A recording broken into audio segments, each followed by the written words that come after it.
ಎಲ್ರಿಗೂ ನಮಸ್ಕಾರ. Welcome back to Krupa Sanjay vlogs. ಸುಮಾರು ದಿನಗಳಾದಮೇಲೆ ವ್ಲಾಗ್ನ ಮಾಡ್ತಾ ಇದ್ದೀನಿ ಆ್ಯಂಡ್ ಇವತ್ತು ಒಂದು ಯುನೀಕ್ ಪ್ಲೇಸ್ಗೆ ಹೋಗ್ತಾ ಇದ್ದೀನಿ. ಸೊ ನಿಮಗೂ ಕೂಡ ತೋರಿಸೋಣ ಅದನ್ನ. ಎಲ್ಲರ ಮನೆಯಲ್ಲೂ ಮೆಜಾರಿಟಿ ಮನೆಯಲ್ಲಿ ಮಕ್ಕಳಂತೂ ಇರ್ತಾರೆ ಅಲ್ಲ, ಸೊ ಮಕ್ಕಳಿಗೆ ಒಂದು ಯುನೀಕ್ ಎಕ್ಸ್ಪೀರಿಯನ್ಸ್ ಇರೋವಂಥ ಒಂದು ಜಾಗಕ್ಕೆ ಹೋಗ್ತಾ ಇದ್ದೀನಿ. ಸೊ ಆ ಜಾಗದ ಬಗ್ಗೆ ಕಂಪ್ಲೀಟ್ ಎಕ್ಸ್ಪ್ಲನೇಷನ್, ಆ ಜಾಗಕ್ಕೆ ಹೋದ್ಮೇಲೆ ಏನೇನೆಲ್ಲ ಇದೆ, ಏನೇನು ಮಾಡಿಸ್ತಾರೆ ಆ್ಯಂಡ್ ಎಷ್ಟು ಕಾಸ್ಟ್ ಆಗುತ್ತೆ, ಪ್ರತಿಯೊಂದು ಇನ್ಫಾರ್ಮೇಷನ್ನ ಈ ವಿಡಿಯೋ ಮುಖಾಂತರ ಕೊಡ್ತೀನಿ. ಸೊ ಈ ವಿಡಿಯೋನ ಎಲ್ಲೂ ಸ್ಕಿಪ್ ಮಾಡಬೇಡಿ, ಪೂರ್ತಿಯಾಗಿ ನೋಡಿ. ನಮ್ಮ ಮಕ್ಕಳಿಗೆ ಹಳೆ ಕಾಲದ ಒಂದು ಎಕ್ಸ್ಪೀರಿಯನ್ಸ್ ಕೊಡುವಂತಹ ಒಂದು ವಿಶೇಷವಾದ ಯುನೀಕ್ ಎಕ್ಸ್ಪೀರಿಯನ್ಸ್ ಅಂತ ಹೇಳ್ಬೋದು. ಸೊ ಈ ವಿಡಿಯೋನ ಪೂರ್ತಿಯಾಗಿ ನೋಡಿ.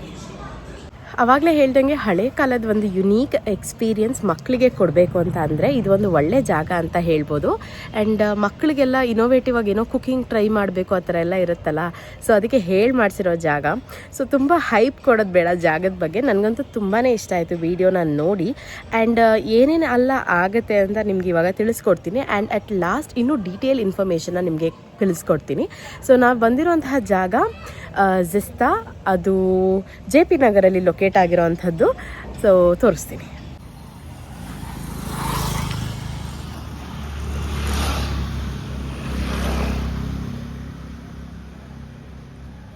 ಇನ್ನೊಂದು ಯುನೀಕ್ನೆಸ್ ಏನಪ್ಪ ಅಂತಂದರೆ, ನಾರ್ಮಲ್ ಕುಕ್ಕಿಂಗ್ ಅಲ್ಲ, ಸೊ ಕಾಸ್ಟ್ ಐರನ್ ಏನಂತ ಕರಿತೀವಲ್ವ ಅದರಲ್ಲಿ ಕುಕ್ಕಿಂಗ್ ಮಾಡೋ ಅಂಥದ್ದು.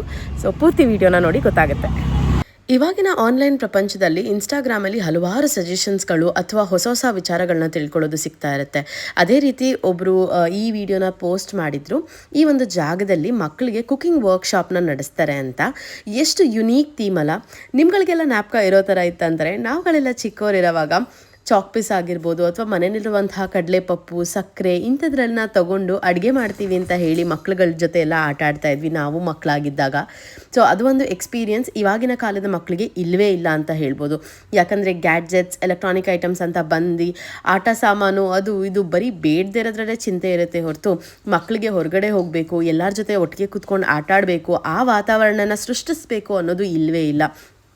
ಎಷ್ಟು ಲಿಮಿಟೆಡ್ ಮಕ್ಕಳು ಇವಾಗೆಲ್ಲ ಕಿಚನ್ ಸೆಟ್ ಆಗಿರ್ಬೋದು ಅಥವಾ ಆಂಟಿ ಆಗಿರ್ಬೋದು, ನಾವುಗಳೆಲ್ಲ ಚಿಕ್ಕ ವಯಸ್ಸಿನಲ್ಲಿ ಆಡಿದಂತಹ ಆಟಗಳೇ ಅಲ್ವಾ.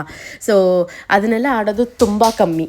ಸೊ ಹೀಗೆ ನೋಡಿದಾಗ ನಾನು ಕೂಡ ವಿಚಾರಿಸಿದ್ದೆ ಇದ್ರ ಬಗ್ಗೆ ಡೀಟೇಲ್ಸ್, ಎಷ್ಟಾಗುತ್ತೆ, ಯಾವಾಗ ಮಾಡ್ತಾರೆ, ಈ ವರ್ಕ್ಶಾಪ್ ಏನು ವಾರ ಪೂರ್ತಿ ಇರುತ್ತಾ, ಹೆಂಗೆ ಏನು ಅಂತೆಲ್ಲ ತಿಳ್ಕೊಂಡಾಗ ನನಗೆ ಬಂದಂತಹ ಮಾಹಿತಿ ಏನಪ್ಪ ಅಂತ ಅಂದರೆ, ಇನ್ ಕೇಸ್ ಇವಾಗ ನಿಮ್ಮ ಮನೆಯಲ್ಲಿ ಯಾರ್ದಾರು ಬರ್ಡೇ ಇವೆಂಟ್ ಇತ್ತು, ನೀವೇ ಆರ್ಗನೈಸ್ ಮಾಡ್ತಾ ಇದ್ದೀರಾ ಅಂದರೆ ಕೂಡ ವರ್ಕ್ಶಾಪ್ನ ಮಾಡ್ತಾರೆ. But minimum kids of 15 members ಇರಬೇಕು. ಇಲ್ಲ ಅಂತ ಅಂದರೆ ಯು ಹ್ಯಾವ್ ಟು ವೇಟ್. ಯಾವಾಗ ಅವರು ವರ್ಕ್ಶಾಪ್ನ ಆರ್ಗನೈಸ್ ಮಾಡ್ತಾರಲ್ಲ ಅಲ್ಲಿವರೆಗೂ ವೇಟ್ ಮಾಡಬೇಕಾಗುತ್ತೆ. ನಾನು ಆಲ್ಮೋಸ್ಟ್ 1.5 month ಮುಂಚಿತವಾಗಿ ಕೇಳ್ಕೊಂಡಿದ್ದೆ. So when you play this will increase their memory. I will tell you how. So each one will be having around 5. I think somewhere there are 6. So you can start from anywhere. Sir, aligli mane. So these are all the games which we used to play around 30 years back, I think. So now the kids are always with their gadgets. So this will, say for example, now I start from here. I'll add 1 in each. So I'll go on like this. This is my favorite game. Is it? Very nice. So now you actually know like from where if you start, you can earn more, right? So that is where your memory increases. So as and when you play, you will come to know like how to start. And very good. This is empty. So this is the one which I actually won. The other player also will play. So whoever wins the more is the winner. And as you start playing and playing, you will know where to start so that you will get more. So that is how your memory will increase. So always kids should be playing all the indoor games like snake and ladder and not with the gadgets. The gadgets know that it will be heavy radiation and this will actually disturb their mind and correct. And this also, this is Kansa. So after silver we call Kansa as Shuddha Dhatu. So silver, during Shivaji period, he used to give his soldiers the silver plates because enemies always used to try to kill their soldiers, no? So to reduce their power, so they used to give so every soldier was given food in silver plate. So after silver, Kansa is called Shuddha Dhatu. It's an alloy of copper and tin.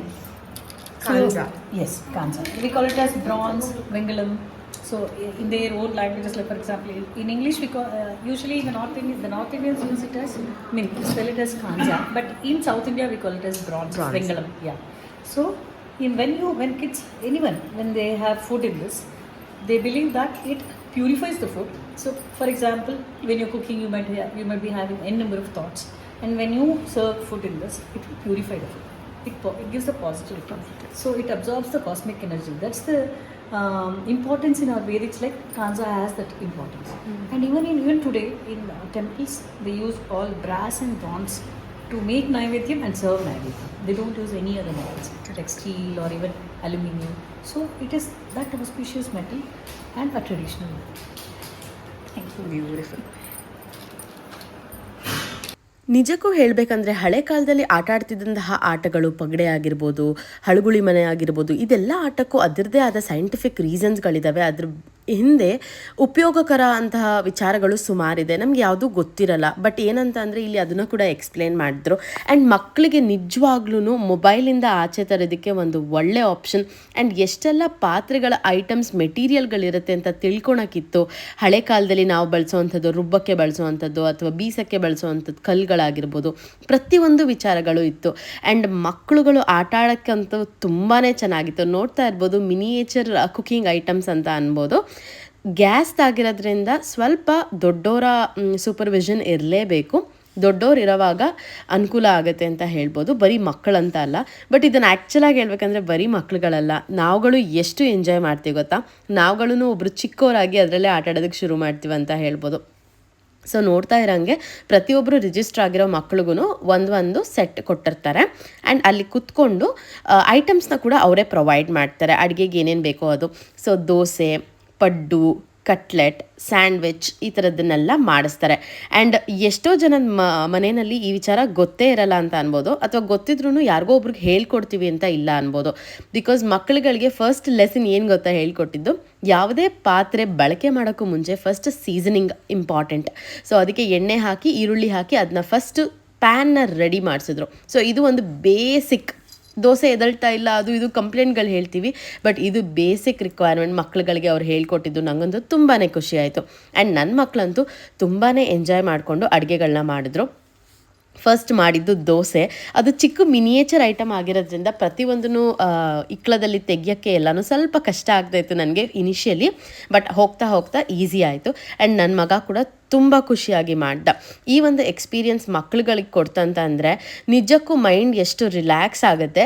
But ನಮಗೆ ಒಂದು ಸ್ವಲ್ಪ patience ಇರಬೇಕು ಅಂತ ಹೇಳ್ತೀನಿ. ಅವರ creativity ಕೂಡ increase ಆಗುತ್ತೆ ಅಂತ ಹೇಳ್ಬೋದು. ಸೊ ಈ ಜಿಸ್ತಾ ಲೊಕೇಶನ್ ಬಂದು JP ನಗರಲ್ಲಿರೋದು. ಆ್ಯಂಡ್ ನಾನು ರಿವೀಲ್ ಮಾಡೋಕ್ಕೆ ಅಂತ ಹೋಗಲ್ಲ, ಬಟ್ ಏನಂತಂದರೆ ಹೆಂಗಿತ್ತು ಎಕ್ಸ್ಪೀರಿಯನ್ಸ್ನ ಅಂತ ಹೇಳ್ತಾ ಇದ್ದೀನಿ. ನನಗಂತೂ ಖುಷಿ ಆಯಿತು. ಕೊಟ್ಟಿದ್ದ ರೇಟ್ ಅಫೋರ್ಡಬಲ್ ಇತ್ತು. ಆ್ಯಂಡ್ ಮಕ್ಕಳಿಗೆ ಎಲ್ಲ ಥರದ ಎಕ್ಸ್ಪೀರಿಯೆನ್ಸು ಚೆನ್ನಾಗಾಯಿತು. ಅಲ್ಲಿ ಯಾವುದೇ ರೀತಿಯ ನಮಗೆ ಏನಕ್ಕಪ್ಪ ಇಷ್ಟೊತ್ತು ಕಾಯಿಸ್ತಿದ್ದಾರೆ ಅದು ಇದು ಎಲ್ಲ ಏನೂ ಅನ್ನಿಸ್ಲಿಲ್ಲ. ಖುಷಿಯಾಗಿ ಕೂತ್ಕೊಂಡಿದ್ವಿ. ಆ ಜಾಗದ ವಾತಾವರಣನೇ ಹೋಗ್ತಾ ಇದ್ದಂಗೆ ಎಷ್ಟು ಪಾಸಿಟಿವಿಟಿ ಇತ್ತು. ಆ್ಯಂಡ್ ಎಷ್ಟು ಐಟಮ್ಸ್ಗಳಿಗೂ ನಮ್ಗೆ ಗೊತ್ತೇ ಇಲ್ಲದೇ ಇರೋಂಥ ಮೆಟೀರಿಯಲ್ಗಳು ಕೂಡ ಇತ್ತು. ಅದ್ರ ಬಗ್ಗೆ ಮಾಹಿತಿಗಳನ್ನ ತಿಳ್ಕೊಂಡ್ವಿ. ಆ್ಯಂಡ್ ಅಡುಗೆ ಮಾಡೋವಾಗಲೂ ಅಷ್ಟೇ, ನಾವು ಮನೆಯಲ್ಲಿ ಹರಿಬರಿನಲ್ಲಿ ಮಾಡ್ಕೊಂಡು ಟೈಮ್ ಪಾಸ್ ಮಾಡೋದೇ ಆಗೋಗ್ಬಿಡುತ್ತೆ. ಯಾರು ಮನೆಯಲ್ಲಿರೋರಿಗೆಲ್ಲ ಬಡಿಸೋದು, ಬೇಯಿಸೋದು ಇಷ್ಟರಲ್ಲೇ ಟೈಮ್ ಆಗೋಗುತ್ತೆ. ಬಟ್ ಮಕ್ಕಳಿಗೆ ಆ ಪೇಷನ್ಸಿಂದ ಕೂತ್ಕೊಂಡು ಅವ್ರು ಮಾಡೋದು. ಆ್ಯಂಡ್ ನನ್ನ ಮಗ ಮಸಾಲೆ ದೋಸೆ ಕೂಡ ಮಾಡ್ದ, ಚಿಕ್ಕ ಆಲೂಗಡ್ಡೆ ಪಲ್ಯ ಥರ ಕೊಟ್ಟಿದ್ರು. ಸೊ ಅವ್ರುಗಳಿಗೇನೋ ನಾವು ಮಾಡಿದ್ವಿ ಅನ್ನೋ ಖುಷಿ. ಹೇಳ್ದಂಗೆ ಇದು ಕಾಸ್ಟ್ ಐರನ್ ಆಗಿರೋದ್ರಿಂದ ತುಂಬಾ ಬಿಸಿ ಇರುತ್ತೆ. ಸೊ ದೊಡ್ಡವರ ಸೂಪರ್ವಿಷನ್ ಬೇಕು. ಇನ್ನು ಅದು ಬಿಡ್ತಂತ ಅಂದರೆ ಮಕ್ಕಳುಗಳು ಖುಷಿಯಾಗಿ ಮಾಡ್ತಾರೆ ಅಂತ ಅನ್ಬೋದು. ಇದು ಹೆಣ್ಮಕ್ಳಿಗೆ ಸಪ್ರೇಟು ಗಂಡು ಮಕ್ಳಿಗೆ ಸಪ್ರೇಟ್ ಅಂತ ಇಲ್ಲ.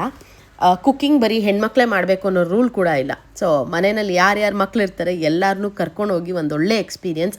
ಅವರ ಇನ್ಸ್ಟಾಗ್ರಾಮ್ ಟ್ಯಾಗ್, ಅವರ ID ಕೂಡ ಟ್ಯಾಗ್ ಮಾಡಿರ್ತೀನಿ. ಅವ್ರಿಗೆ ಮೆಸೇಜ್ ಮಾಡಿ ಯಾವಾಗ ವರ್ಕ್ಶಾಪ್ ಇರುತ್ತೆ, ಏನು ಎತ್ತ ಅಂತ ತಿಳ್ಕೊಳ್ಳಿ. ಅಥವಾ ನಿಮಗೆ 15 ಜನ ಮಕ್ಳು ಕೌಂಟ್ ಕೊಡೋಕ್ಕಾಯಿತು ಅಂತಂದರೆ ನೀವೇ ಬುಕ್ ಮಾಡ್ಕೊಂಡು ಕೂಡ ಹೋಗ್ಬೋದು, 15 ಜನ ಮಕ್ಕಳನ್ನ ಕರ್ಕೊಂಡು. ಸೊ ನಾನು ಕೊಟ್ಟಿದ್ದಂಥ ಕಾಸ್ಟ್ 500 ಪರ್ ಕಿಡ್ ಆ್ಯಂಡ್ ಅವರು ಗೂಗಲ್ ಫಾರ್ಮ್ ಕೊಡ್ತಾರೆ, ಅದನ್ನ ಫಿಲ್ ಮಾಡಿ ಪೇಮೆಂಟ್ ಮಾಡಿ ನಾವು ಫಸ್ಟೇ ಬುಕ್ಕಿಂಗ್ ಮಾಡ್ಕೊಳ್ಬೇಕು. ಆ್ಯಂಡ್ ನಾನು ಆಲ್ಮೋಸ್ಟ್ ಆವಾಗಲೇ ಹೇಳ್ದಂಗೆ 1.5 ಮಂತ್ ಮುಂಚೆನೇ ಇಟ್ಕೊಂಡಿದ್ದೆ ನೆಕ್ಸ್ಟ್ ವರ್ಕ್ಶಾಪ್ ಯಾವಾಗ ಅಂತ. I was eagerly waiting. ಕರೆಕ್ಟಾಗಿ ನನ್ನ ಮಗನ ಬರ್ಡೇ ಟೈಮ್ 1 ವೀಕ್ ಟೈಮ್ಗೇನೋ ಆಯಿತು. ನನಗಿದು ಮಕ್ಕಳಿಗೆ ಎಕ್ಸ್ಪೀರಿಯನ್ಸ್ ಮಾಡಬೇಕಂತ ಅನಿಸಿದ್ದು ಏನಕ್ಕಂದರೆ, ನಾವುಗಳೆಲ್ಲ ಚಿಕ್ಕವರಿರೋವಾಗ ಎಷ್ಟೆಲ್ಲ ರೀತಿಯ ಆಟಗಳನ್ನ ಆಡ್ತಾ ಇದ್ವಿ. ಇವಾಗಿನ ಮಕ್ಕಳು ಎಷ್ಟು ಮಟ್ಟಕ್ಕೆ ಆಡ್ತಾರೆ ಅದೆಲ್ಲ ಆಡೋದೇ ಇಲ್ಲ. ಅಂಥದ್ರಲ್ಲಿ ಆ ಒಂದು ಎಕ್ಸ್ಪೀರಿಯನ್ಸ್ ಕೂಡ ಕೊಡಬೇಕು ಅಂತ ಚಿಕ್ಕ ಚಿಕ್ಕ ಮಿನಿಯೇಚರ್ ಐಟಮ್ಸ್ಗಳು ಕೂಡ ಇತ್ತು ಅಲ್ಲಿ. ಆ್ಯಂಡ್ ಬರೀ ಇದು ವರ್ಕ್ಶಾಪ್ ರಿಲೇಟೆಡ್ ಅಲ್ಲ, ಅದು ಶಾಪ್ ಕೂಡ. ನಿಮ್ಗೇನಾದರೂ ಪರ್ಚೇಸ್ ಮಾಡಬೇಕಿತ್ತಂತ ಅಂದರೆ ಆ ಮೆಟೀರಿಯಲ್ ಎಲ್ಲ ಇತ್ತಲ್ವ, ಕಂಚು, ಬ್ರಾನ್ಸ್, ಅದು ಇದು ಏನೇನಿತ್ತಲ್ಲ ಅದೆಲ್ಲ ಐಟಮ್ಸ್ಗಳನ್ನ ನೀವು ಪರ್ಚೇಸ್ ಕೂಡ ಮಾಡ್ಬೋದಾಗಿತ್ತು. ಒಂದೊಂದಕ್ಕೆ ಅದರದ್ದೇ ಬೆಲೆ ಇರುತ್ತೆ ಆ್ಯಂಡ್ ಅದೆಲ್ಲನೂ ಸ್ವಲ್ಪ ಕಾಸ್ಟ್ಲಿ ಇರೋದ್ರಿಂದ, ಬಿಕಾಸ್ ಅದರ ವ್ಯಾಲ್ಯೂ ಹಂಗಿರುತ್ತೆ. ಸೊ ಸ್ವಲ್ಪ ರೇಟ್ ವೈಸ್ ಸ್ವಲ್ಪ ಜಾಸ್ತಿ ಅಂತ ಹೇಳ್ಬೋದು. ಅಂದರೆ ಅಲ್ಲಿ ಜಾಸ್ತಿ ಅಂತಲ್ಲ, ಆ ಐಟಮ್ಸ್ಗಳು ಡಿಸರ್ವ್ ಮಾಡುತ್ತೆ ಆ ರೇಟ್ನ ಅಂತ. ಆ್ಯಂಡ್ ನನ್ನ ಜೀವನದ ಬೆಸ್ಟ್ ಮೆಮೊರಬಲ್ ಟೈಮ್ ಇದು. ಯಾಕೆ ಅಂತ ಅಂದರೆ, ನನ್ನ ಮಕ್ಕಳು ಮಾಡಿರೋಂತಹ ಮೊದಲನೇ ಅಡುಗೆಯ ರುಚಿ ನಾನು ನೋಡಿದ್ದು. ಸೊ ನನ್ನ ಮಗ ಮಾಡಿದಂತಹ ದೋಸೆ, ನನ್ನ ಮಗಳು ಮಾಡಿದಂತಹ ದೋಸೆ, ಪಡ್ಡು, ಕಟ್ಲೆಟ್, ಸ್ಯಾಂಡ್ವಿಚ್, ಇದು ಎಲ್ಲನೂ ಫಸ್ಟ್ ಟೈಮ್ ಅವ್ರು ಕುಕ್ ಮಾಡಿದ್ದು ಆ್ಯಂಡ್ ಫಸ್ಟ್ ಟೈಮ್ ನಾನು ಟೇಸ್ಟ್ ನೋಡಿದ್ದು. And it is really a best memorable time ನನಗೆ, ನಮ್ಮ ಮನೆಯವ್ರಿಗೆ ಅಂತ ಹೇಳ್ಬೋದು. ಸೊ ಮಕ್ಳುಗಳು ಕೂಡ ಎಲ್ಲ ಬೇರೆ ಕಡೆಯಿಂದ ಬಂದಿದ್ದ ಮಕ್ಳುಗಳು ಅಷ್ಟೇ ಎಷ್ಟು ಖುಷಿಯಾಗಿ ಮಾಡ್ತಾಯಿದ್ರು. ನಮ್ಮ ಪೇಷನ್ಸ್ ಲೆವೆಲ್ ಒಂದು ಸ್ವಲ್ಪ ಚೆಕ್ ಮಾಡುತ್ತೆ. ಯಾಕೆಂದರೆ ನಾವು ಮನೆಯಲ್ಲೆಲ್ಲ ಪೇಷನ್ಸ್ ಅಂತೂ 0%. ಇಲ್ಲಿ ಹೋದ್ಮೇಲೆ ಅಟ್ಲೀಸ್ಟ್ ಆಚೆ ಹೋಗಿದ್ದೀವಿ ಅಂತ ಒಂದು ಸ್ವಲ್ಪ ಆದರೂ ಪೇಷನ್ಸ್ ಇರಬೇಕಲ್ವಾ. ಸೊ ಹಾಗೆ.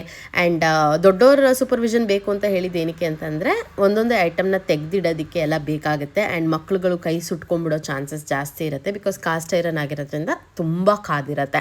ಸೊ ಹಾಗಾಗಿ. ಆ್ಯಂಡ್ ಇವ್ನು ಮಾಡಿದಂತಹ ಸ್ಯಾಂಡ್ವಿಚ್ಚು ಅವ್ರವ್ರು ಮಾಡ್ಕೊತಾ ಇದ್ರು, ಅವ್ರವ್ರು ತಿಂತಾಯಿದ್ವಿ. ನನಗಂತೂ ದೋಸೆ ಪಡ್ಡು ಸಿಕ್ಕಾಪಟ್ಟೆ ಇಷ್ಟ ಆಯಿತು. ಆ್ಯಂಡ್ ಎಕ್ಸ್ಟ್ರಾ ಐಟಮ್ಸ್ ಏನಾದರೂ ಬೇಕಿತ್ತಂತ ಕೂಡ ಅವ್ರು ಫಿಲ್ ಮಾಡಿ ಕೊಡ್ತಾರೆ. ಇದೆಲ್ಲ ರೆಡಿ ಮಾಡಿ ಇಟ್ಟಿರ್ತಾರಲ್ವ, ಸೊ ಫಿಲ್ ಮಾಡಿ ಕೊಡ್ತಾರೆ ಬೇಕು ಅಂತ ಅಂದರೆ. ಆ್ಯಂಡ್ ದೋಸೆ ಚೆನ್ನಾಗಿತ್ತು, ಪಡ್ಡು ಕೂಡ ಸಖತ್ತಾಗೇ ಬಂತು ಅಂತ ಅನ್ಬೋದು, ಕ್ರಿಸ್ಪಿಯಾಗಿ. ಆ್ಯಂಡ್ ಫಸ್ಟ್ ಟೈಮ್ ಕುಕ್ ಮಾಡಿದ್ರು ಸೂಪರಾಗಿ ಮಾಡಿದ್ದಾನೆ ಅಂತ ಹೇಳ್ಬೋದು ನನ್ನ ಮಗಳು ಕೂಡ ಸೂಪರಾಗಿ ಮಾಡಿದ್ದಾಳೆ. ಆ್ಯಂಡ್ ಬೇರೆ ಮಕ್ಳುಗಳು ತುಂಬಾ ಎಂಜಾಯ್ ಮಾಡಿದ್ರು ಅಂತ ಹೇಳ್ಬೋದು. ಸೊ ಇದ್ರ ಮಾಹಿತಿ ಪೂರ್ತಿಯಾಗಿ ಕೊಟ್ಟಿದ್ದೀನಿ ಆ್ಯಂಡ್ ಇದರ ಡೀಟೇಲ್ಸ್ ಕೂಡ ನಾನು ಟ್ಯಾಗ್ ಮಾಡಿರ್ತೀನಿ. ವರ್ಕ್ಶಾಪ್ ಆಲ್ಮೋಸ್ಟ್ 1 hour ಇರುತ್ತೆ. ಸೊ ಆ 1 hour ಟೈಮಿಂಗ್ಸ್ನ ಮುಗಿಸ್ಕೊಂಡ್ಮೇಲೆ ಮಕ್ಕಳಿಗೆ ಒಂದು ಚಿಕ್ಕ ಅಪ್ರಿಸಿಯೇಷನ್ ಆಗಿ ಒಂದು ಬ್ಯೂಟಿಫುಲ್ ಕಾರ್ಡ್ ಲೆಟರ್, ಅದ್ರ ಜೊತೆಗೆ ಒಂದು ಚಿಕ್ಕ ಗುಡೀಸ್ನ ಕೊಟ್ಟಿದ್ದರು. ಅದರಲ್ಲಿ ಚಿಕ್ಕ ಮಿನಿಯೇಚರ್ ಐಟಮ್ಸ್ಗಳಿತ್ತು. ನಮಗಂತೂ ತುಂಬಾ ಖುಷಿ ಆಯಿತು ಹೋಗಿದ್ದಂತಹ ಎಕ್ಸ್ಪೀರಿಯನ್ಸ್. ಆ್ಯಂಡ್ ನಿಮ್ಮ ಮನೆಯಲ್ಲೂ ಮಕ್ಕಳಿದ್ರೆ ಕರ್ಕೊಂಡು ಹೋಗಿ ಆಯಿತಾ, ನಿಜಕ್ಕೂ ವರ್ತ್ ಇಟ್. ಸಕ್ಕದಾಗಿದೆ ಎಕ್ಸ್ಪೀರಿಯನ್ಸ್ ಮಾತ್ರ, ಅಲ್ಲಿ ಹೋಗಿ ಬಂದವ್ರಿಗೆ ಮಾತ್ರ ಗೊತ್ತಾಗುತ್ತೆ. ಸೊ ಮಿಸ್ ಮಾಡ್ತೀರಾ, ನಿಮ್ಮ ಮನೆಯಲ್ಲಿರುವಂಥ ಮಕ್ಕಳುಗಳನ್ನು ಕರ್ಕೊಂಡು ಹೋಗಿ.